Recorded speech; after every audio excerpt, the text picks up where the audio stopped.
Thank you for taking the time to listen to the story. Meteorites are falling from the sky. But what if they brought something alive? What would you do? Let me know in the comments and stick around to see how the alien invasion begins. The first signs came during our night reconnaissance mission in the Georgia wilderness. As team leader of SEAL Team 8, I was used to operating in challenging conditions. But that night, something felt different. The forest was too quiet. No crickets, no owls, nothing. Just that heavy silence that makes your skin crawl. We were tracking a potential security threat near the Chattahoochee National Forest when it happened. The sky erupted in streaks of orange fire like someone had torn open the heavens. Our night vision equipment nearly overloaded from the sudden brightness. Through my scope, I counted at least 7 distinct objects burning through the atmosphere. Sierra 1, this is command. Be advised we're tracking multiple bogies entering U.S. airspace. Stand by for... The radio crackled and went dead. All our communications equipment failed simultaneously. Even our tactical tablets were dark. Dawson, get command back online, I ordered. But he just shook his head. Nothing was working. The objects were getting closer, much closer than any meteor should. One of them changed direction mid-flight. Take cover! I barely got the words out before the first impact. The ground buckled beneath our feet as a shockwave rolled through the forest. Trees snapped like twigs. The impact point was less than 2 miles from our position, sending a plume of superheated air and debris over the canopy. Training kicked in. We moved toward high ground, maintaining formation despite the chaos. 2 more objects struck nearby, their impacts echoing through the hills. The night vision showed massive craters torn into the earth, each one at least 50 yards across. Steam or smoke rose from their depths, distorting our thermal imaging. Movement at bearing 270, Hawkins whispered, his M4 trained on the western crater. Through my scope, I saw something emerge from the impact site. At first, I thought it was debris or settling dust, but then it moved with purpose. The thermal signature was unlike anything I'd ever seen, cooler than a human but still visible against the background. The creature pulled itself out of the crater with unnatural grace. Even from this distance, I could tell it was tall, maybe 8 feet, with a lean profile that reminded me of a praying mantis. Its skin seemed to absorb light rather than reflect it. But it was the way it moved that set off every survival instinct I had. This thing was a predator. Hold position. I breathed into my dead radio out of habit. The creature's head snapped toward us. It had no visible eyes, but somehow I knew it was looking right at us. 2 more shapes emerged behind it. Hawkins shifted his weight slightly, and a twig snapped under his boot. The sound was barely audible, but the reaction was immediate. The creature's heads turned in perfect synchronization, and then they moved. The speed was impossible. One moment they were at the crater's edge. The next, they were halfway to our position. Open fire! The night erupted in muzzle flashes as we engaged. The rounds struck home. I saw impacts against their pale skin, but they barely slowed. Our position was elevated, defensible, but these things moved like nothing I'd ever seen. They used the trees as cover, coordinating their approach with tactical precision. Dawson got the first clean shot, catching one in what passed for its chest with a 3-round burst. The creature stumbled but didn't fall. Dark fluid leaked from the wound as it retreated behind a massive oak. The other 2 split up, trying to flank our position. We fell back in good order, maintaining fire discipline and covering each other's movement. These things were tough, but not invincible. Another burst caught one in the leg, and this time I heard it make a sound, a wet, clicking noise that made my teeth ache. The forest went silent again. We could see their heat signatures moving through the trees, staying just out of clear firing range.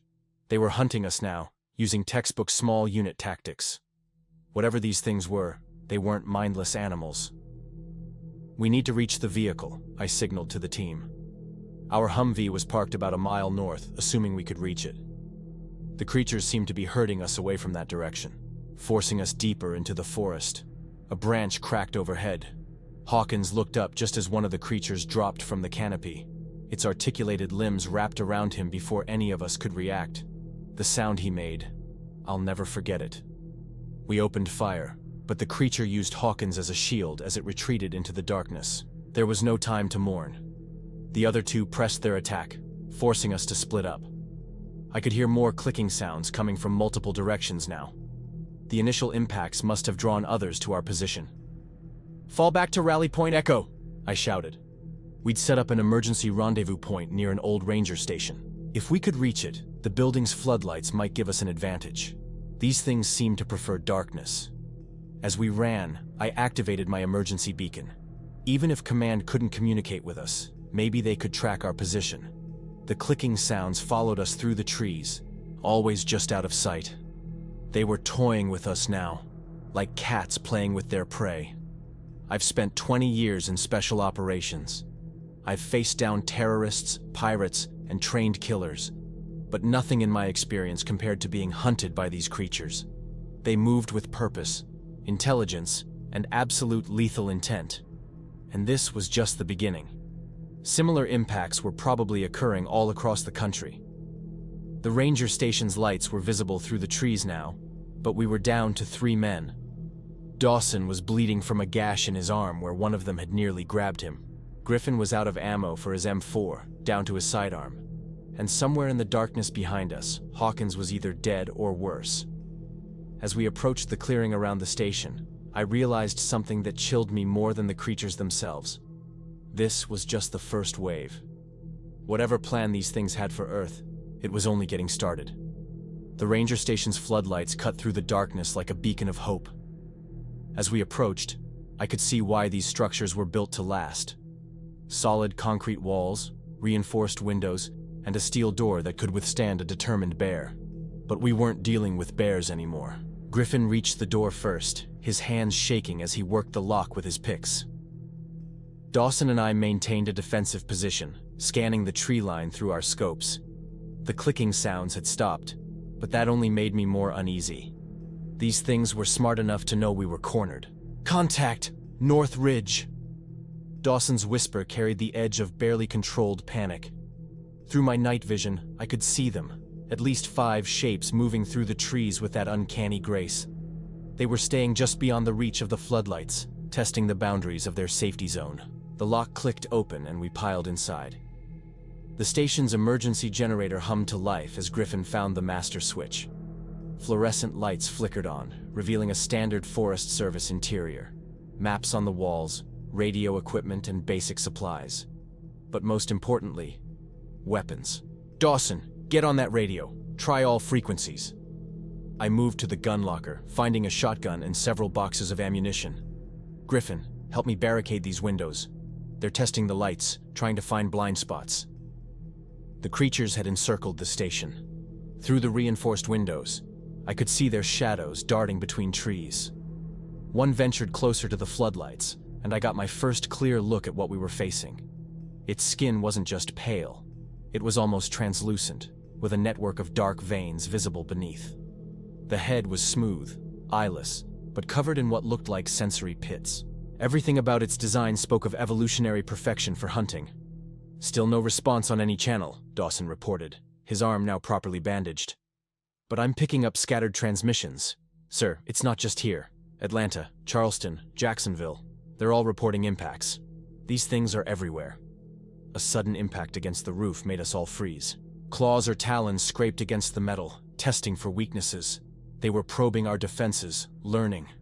I'd seen this behavior before in pack predators, but never with this level of coordination. "The generator," Griffin whispered. "If they knock out the power..." He didn't need to finish the thought. Without the floodlights, we'd be easy prey. I moved to the window, studying their positions. They'd established a loose perimeter, always staying in the shadows.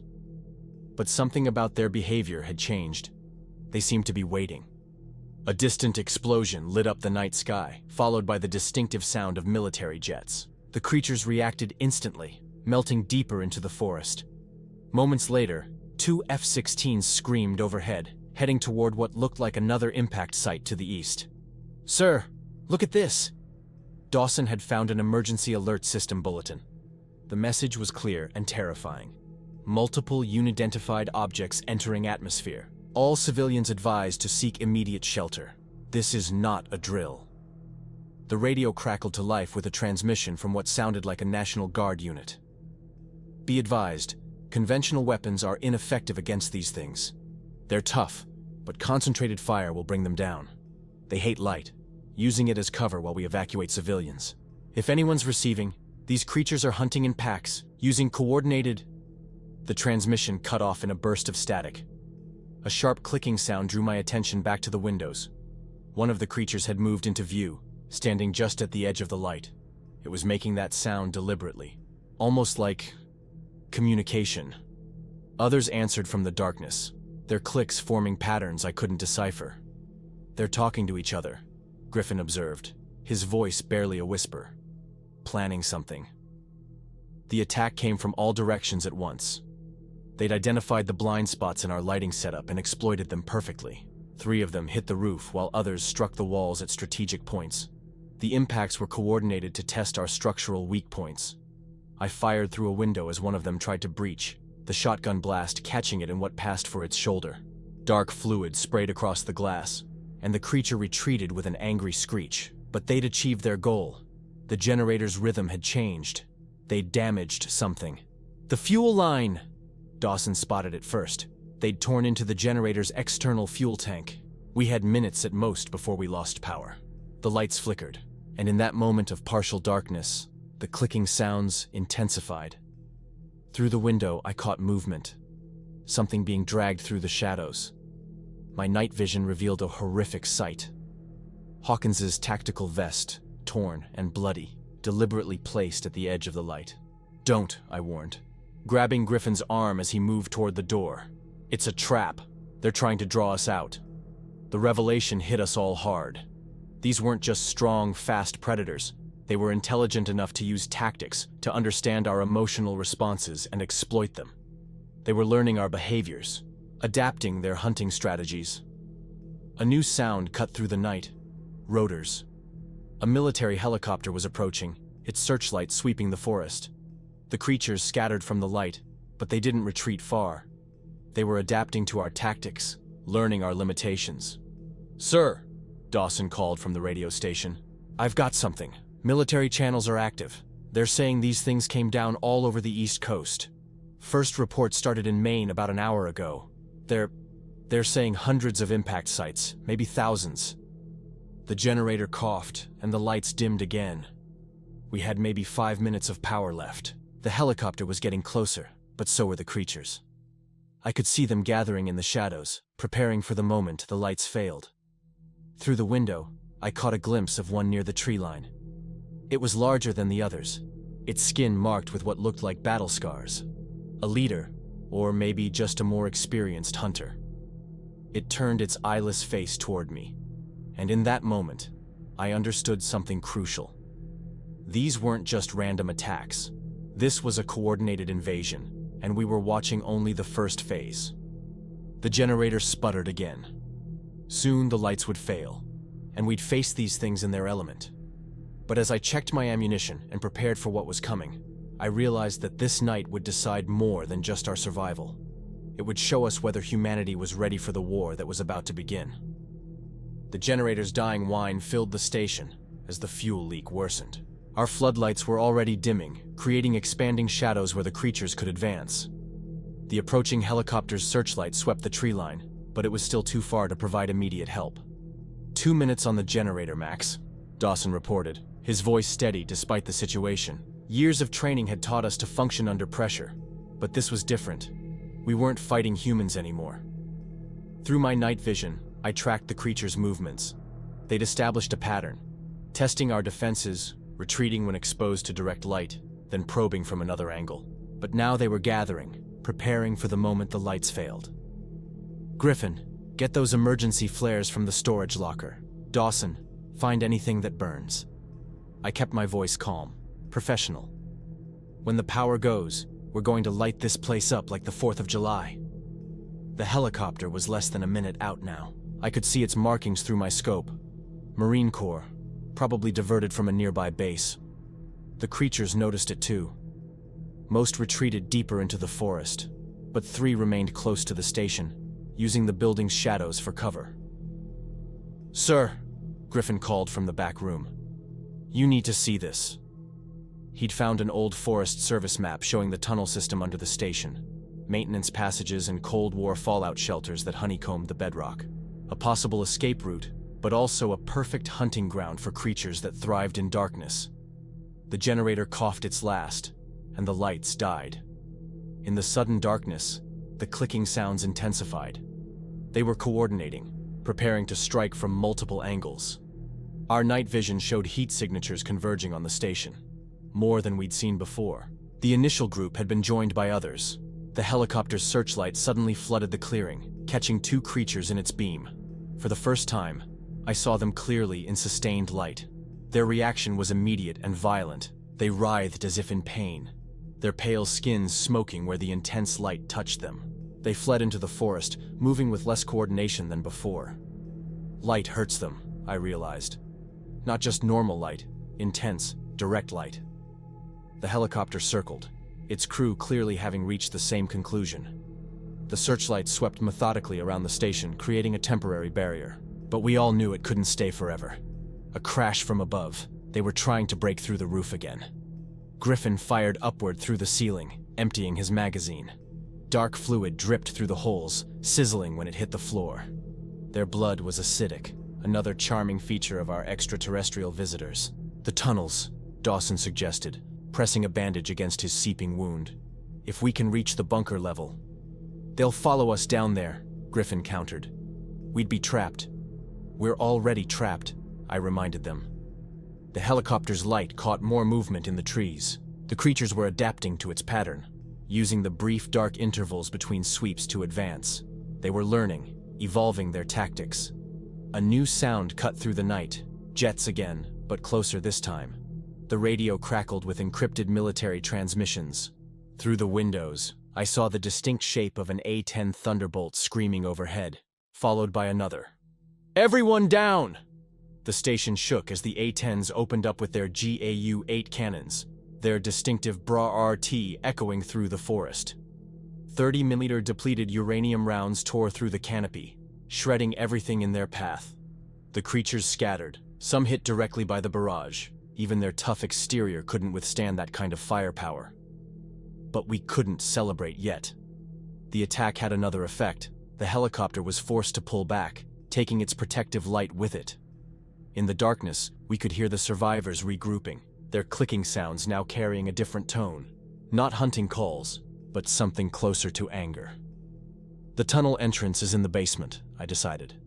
We go down, follow it to the bunker. There has to be supplies down there, maybe a radio that's still working.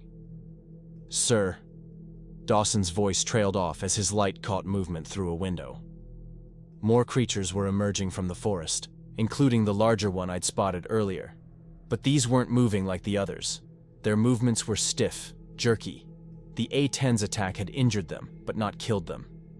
"They can be hurt," Griffin observed, checking his remaining ammunition. "They're not invincible." The radio burst to life again. "All units be advised. Multiple bogies incoming from high altitude. Additional impacts expected within 30 minutes. Whatever these things are, they're bringing reinforcements." We had a choice to make. Try to hold out in the station for a rescue that might never come, or risk the tunnels where the creatures would have every advantage. Through the window, I could see the injured ones advancing despite their wounds, pushing through pain that would have stopped any Earth predator. Their adaptability wasn't just tactical. They had a biological resilience that made them nearly unstoppable. The floor creaked as something heavy moved in the basement. The choice had just been made for us. They'd found another way in. We could hear them down there, clicking to each other in the darkness. They were between us and our escape route. I checked my shotgun, made sure my knife was loose in its sheath. "Griffin, those flares ready?" He nodded, holding up a pack full of them. "Dawson, how's that arm?" "It'll hold, sir." I looked at my team, battered, exhausted, but still fighting. Whether we lived or died, we'd give these things a lesson in human resilience. "All right then. Let's introduce these bastards to the concept of a fighting retreat." The clicking sounds below grew louder, more excited. They could smell us, sense our heat signatures. They thought they had us trapped. They were about to learn how dangerous trapped seals could be. The basement stairs creaked under our careful descent. Each step brought us closer to the clicking sounds below. But we had no choice. Griffin led with a flare in one hand and his sidearm in the other, casting harsh red light into the darkness. Dawson covered our rear, his injured arm tucked close to his body, but still managing to hold his weapon steady. The basement was a maze of old storage shelves and maintenance equipment. Perfect ambush territory. Our lights caught glimpses of movement, quick, fluid shapes ducking between shadows. They were trying to surround us, using the cluttered space to their advantage. "There," Griffin whispered, pointing to a heavy steel door set into the far wall. The tunnel entrance. Between us and it, at least 3 heat signatures on the thermal. The first attack came from above. One of them had wedged itself between the ceiling pipes, waiting. It dropped directly behind Dawson. I spun, shotgun raised, but couldn't fire without hitting him. Instead, Griffin threw his flare, catching the creature in mid-lunge. It recoiled from the intense light, giving Dawson time to roll clear. The basement erupted into chaos. I fired twice, the shotgun's blast deafening in the confined space. The first shot caught one in what passed for its chest, spraying caustic blood across the concrete floor. The second missed as the creature moved with that impossible speed. "Move!" I ordered, pushing toward the tunnel entrance. We couldn't stay in this killing ground. Griffin lit another flare, the harsh light forcing our attackers back momentarily. Their clicking sounds had changed pitch, faster, more aggressive. Dawson reached the door first, working the heavy mechanism with his good arm. The lock was old, resisting his efforts. Behind us, more creatures were pouring down the stairs, drawn by the sound of combat. The flare's light was starting to dim, a sharp crack from above. They were breaking through the floor, creating new entry points. Smart. They were trying to split our attention, force us to defend multiple angles. Got it! The door groaned open, revealing a dark concrete tunnel stretching into darkness. Cold, damp air washed over us, carrying the musty smell of long-abandoned fortifications. We backed into the tunnel as a group, maintaining overlapping fields of fire. Griffin threw our second-to-last flare into the basement, buying precious seconds. The door was heavy steel. Cold War engineers had built it to withstand nuclear fallout. But would it stop these things? Dawson and I pushed it closed while Griffin covered us. The sound of the latch engaging was barely audible over the creature's inhuman shrieks from the other side. Something heavy slammed against the metal, testing it. "They'll find another way in," Dawson said, checking his weapons magazine. "These tunnels probably have multiple access points." He was right. According to the map, this was part of an extensive underground network. The bunker we were aiming for was about half a mile in, but the path branched several times. In the darkness, with limited ammunition and light sources, navigation would be challenging. The tunnel stretched ahead, illuminated only by our tactical lights. The walls were bare concrete, marked with occasional signs pointing to different facilities. Emergency shelter, communications, medical. Water dripped somewhere in the darkness, the sound echoing ominously. We moved carefully, checking every shadow. The clicking sounds had stopped, which only made me more nervous. They were still hunting us, but now they were being quiet about it. Each intersection required careful checking. The creatures could come from any direction. "Sir," Griffin whispered, his light catching something on the wall. Claw marks, fresh ones. They'd been down here before us. A distant explosion resonated through the tunnel system, more fighting on the surface. Small pieces of concrete rained down from the ceiling. The invasion was spreading, the creatures growing bolder in their assault. "Movement," Dawson warned, his light catching a shadow that shouldn't have been there. We froze, listening. Water dripped. Concrete settled. Then, a soft scraping sound, like claws on stone. They were in the tunnels with us. We picked up the pace, trying to balance speed with stealth. The bunker wasn't far now, but the darkness felt alive with menace. Our lights created shifting shadows that played tricks on tired eyes. Every corner, every pipe, every doorway could hide death. The tunnel opened into a larger junction chamber. Multiple passages branched off, their destinations lost in darkness. Water had pooled on the floor, reflecting our lights and creating confused patterns of illumination. Perfect hunting ground for creatures that navigated by heat signatures. "Which way?" Griffin asked, consulting the map with shaking hands. Before I could answer, our lights caught movement in 3 different tunnels. Heat signatures appeared on the thermal. They'd herded us here, using the tunnel system to orchestrate an ambush. The clicking sound started again, coming from all directions now. We went back to back, forming a defensive triangle. I had 4 shells left for the shotgun. Griffin had half a magazine for his sidearm. Dawson was down to single digits with his M4. And we had 1 flare left, our last instrument of real defense against these things. "Sir," Dawson's voice was steady, professional. "It's been an honor." The creatures emerged from the tunnels with lethal grace, their pale forms catching our light. The larger one I'd spotted earlier led them, its battle-scarred hide a testament to its survival instinct. They moved with coordinated purpose, each one taking position to cut off potential escape routes. We were surrounded, outnumbered, in their element. But we weren't done. Not yet. I grabbed the last flare from Griffin's pack. "You want to see how seals die? Pay attention." The clicking sounds intensified as they prepared to strike. In the distance, more explosions signaled the arrival of their reinforcements. But down here, in these dark tunnels, none of that mattered. All that existed was this moment, this fight. I raised the flare, thumb on the striker. The creatures tensed, remembering how the light had hurt them before. But they didn't retreat. They'd learned, adapted. This time they were ready to push through the pain. That's when we heard it. A new sound cutting through the darkness. Not clicking, not dripping water, but something mechanical, something human. The cavalry was coming. But would they reach us in time? The mechanical sound grew louder, the distinct whine of military-grade hydraulics. The creatures heard it too, their clicking becoming more agitated. The scarred leader turned its eyeless face toward the noise, then back to us. It seemed to be calculating, weighing options. I still held the flare, waiting. These things were smart enough to recognize weapons, to understand threats. They knew the light could hurt them. But they also knew we were cornered, weakened. The real question was, how much pain were they willing to endure to get their prey? The answer came fast. 3 of them launched forward simultaneously, moving through our light beams without hesitation. I struck the flare and threw it directly at the leader. The harsh red light filled the chamber, catching them in mid-leap.